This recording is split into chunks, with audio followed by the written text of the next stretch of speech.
Arriving in Cappadocia feels like entering a landscape that does not belong completely to the present. From above, the land opens in strange shapes: valleys, towers of stone, soft cliffs, and silent formations carved by time. It looks almost unreal, as if nature had started to build a city and then left it unfinished. But this landscape was not created in a single moment. Millions of years ago, powerful volcanoes covered this region with layers of ash and soft volcanic rock. Over time, wind, rain, frost, and erosion shaped the stone into the forms we see today. The famous fairy chimneys, valleys, caves, and natural towers that make Cappadocia unlike any other place.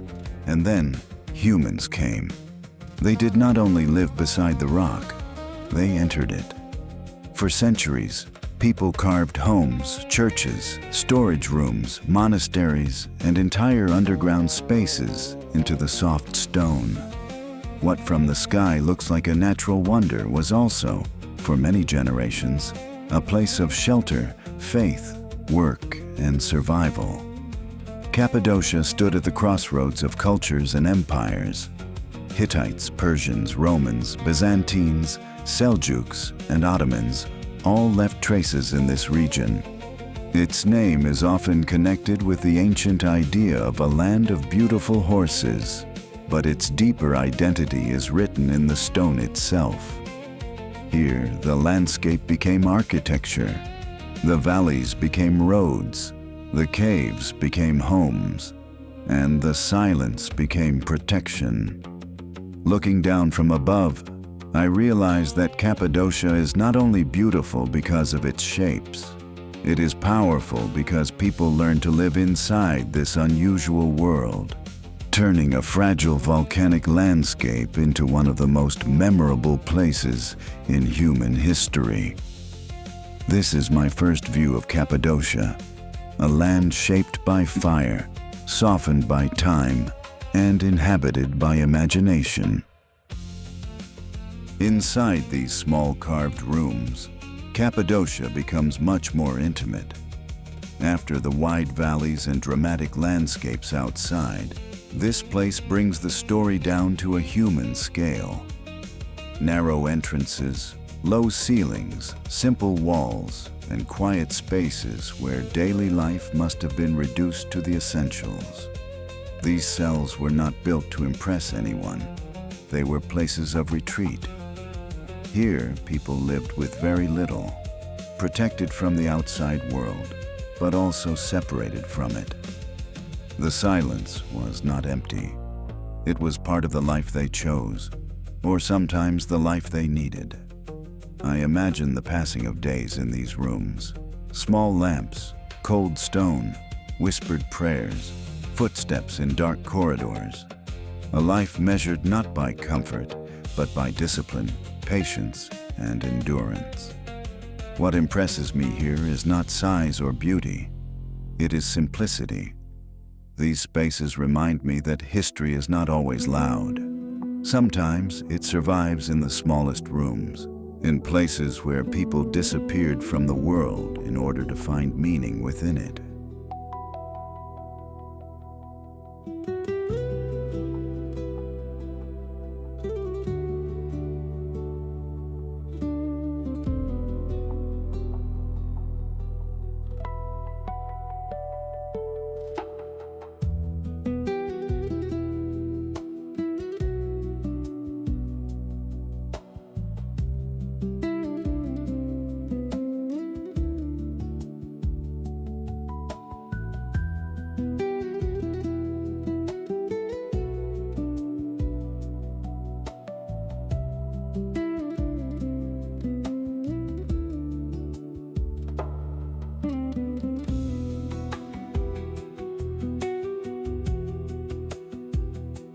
Love Valley is one of those places where nature seems to have allowed itself a moment of imagination. After seeing Cappadocia from above, with its wide valleys and strange volcanic shapes, I arrive in a landscape that feels even more unusual. Here, the rock formations stand tall and isolated, rising from the ground like silent figures shaped by a force much older than human hands. The name, Love Valley, sounds soft and romantic, but the landscape itself is strange, surprising, and almost unreal. These formations were not built by people. They were shaped slowly, patiently, by time. Millions of years ago, volcanic eruptions covered this region with layers of ash, lava, and soft stone. Later, rain, wind, frost, and erosion began to carve the land. The softer rock disappeared faster, while harder layers remained on top, protecting parts of the stone below. And little by little, these towers were created. Not in years, not in centuries, but across a span of time almost impossible to imagine. From the ground, the valley feels quiet and open, but from above, the shapes become even more dramatic. They appear like a natural sculpture garden, placed across the land without symmetry, without explanation, and yet with a strange kind of order. There is something almost playful about this valley. Cappadocia often feels mysterious, spiritual, and ancient. But Love Valley adds another emotion, wonder mixed with surprise. It reminds me that landscapes do not always need to be solemn in order to be powerful. Sometimes nature creates forms that make us stop, look twice, and smile, because we are not sure what exactly we are seeing. Maybe that is why the name stayed. People have always given names to places, not only to mark them on a map, but to make them part of a story. A valley, a mountain, a river, or a stone formation becomes easier to remember when it carries a name. And Love Valley is a name that no traveler forgets easily. But behind the name, there is a deeper truth. This place is a reminder that the earth is never completely still. Even when everything seems silent, the landscape is changing. Stone is being shaped. Valleys are being opened. Towers are being weakened. The wind continues its work. The rain continues its work. Time continues its work.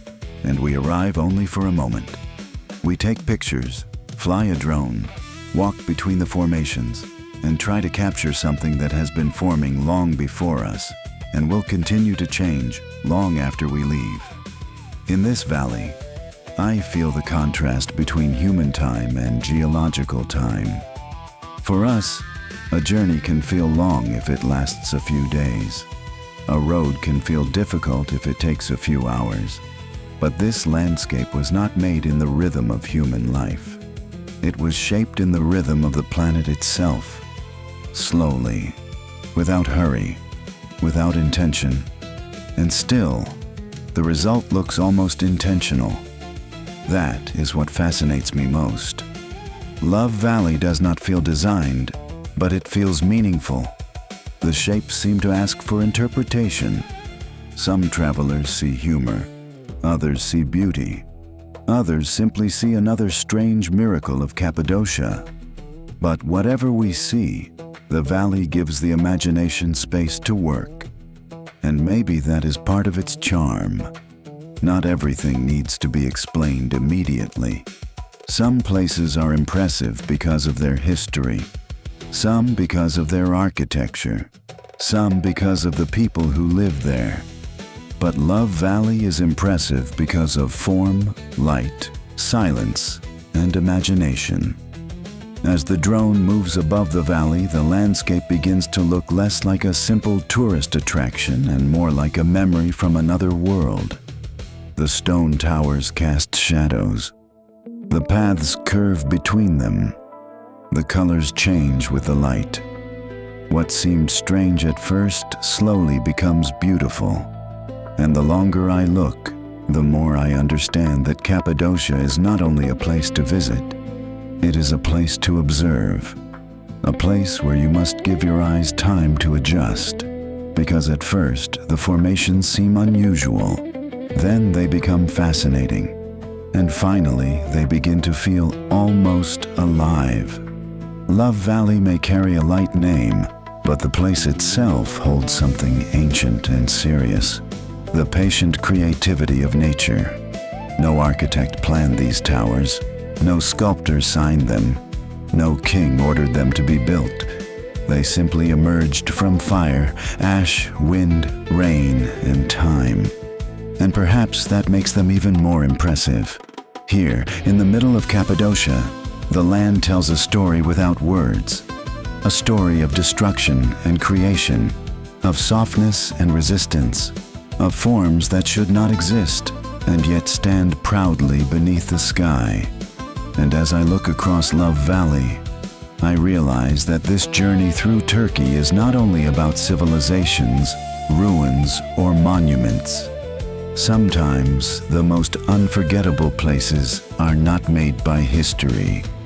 They are made by time itself.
I continue toward another fascinating place in Cappadocia. But this time, the journey does not lead upward, toward valleys, cliffs, or strange rock formations. It leads underground. Here, people understood something remarkable. The rock was not only a place to build beside, or to carve into from the outside. It could also become protection, shelter, and survival. Cappadocia's underground cities were not simple caves.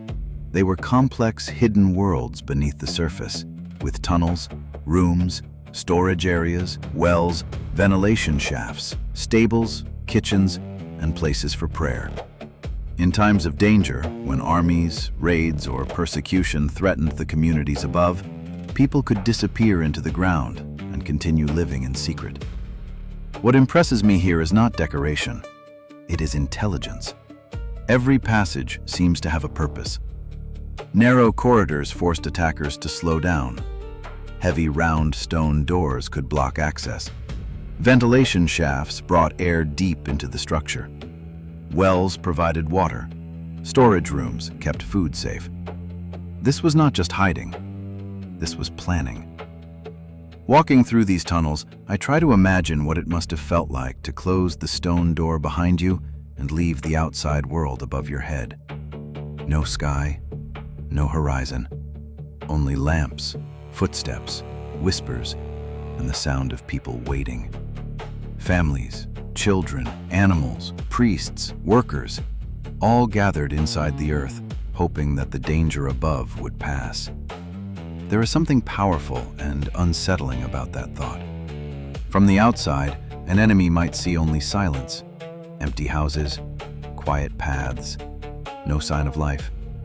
But below, life could continue, breathing, waiting, surviving. That may be the greatest strength of these places. They were not built to impress the world. They were built so the world could not find them. In Cappadocia, people did not defeat danger by building higher walls. They defeated it by disappearing beneath the ground. These underground cities do not speak about kings, glory, or monuments. They speak about ordinary people facing fear with patience, skill, and organization. Above ground, Cappadocia is open, beautiful, and almost dreamlike. But down here, the same land reveals another face, darker, quieter, and more defensive. A reminder that history was not only made in palaces, temples, and battlefields. Sometimes, history survived in darkness, under stone, behind closed doors, in places where people became almost impossible to reach. Above ground, Cappadocia is open, beautiful, and almost dreamlike. But down here, the same land reveals another face, darker, quieter, and more defensive. A reminder that history was not only made in palaces, temples, and battlefields. Sometimes, history survived in darkness, under stone, behind closed doors, in places where people became almost impossible to reach.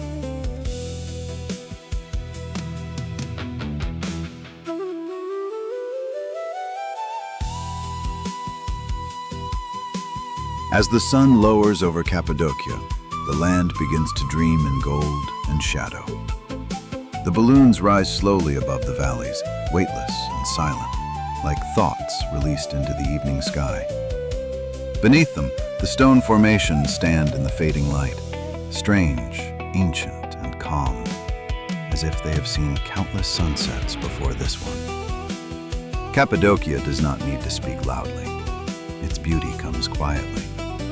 In the wind, in the colors of the rocks, in the caves carved by human hands, and in the hidden worlds beneath the ground. Here, stone remembers fire, time, silence, and the footsteps of those who once made life inside this impossible landscape.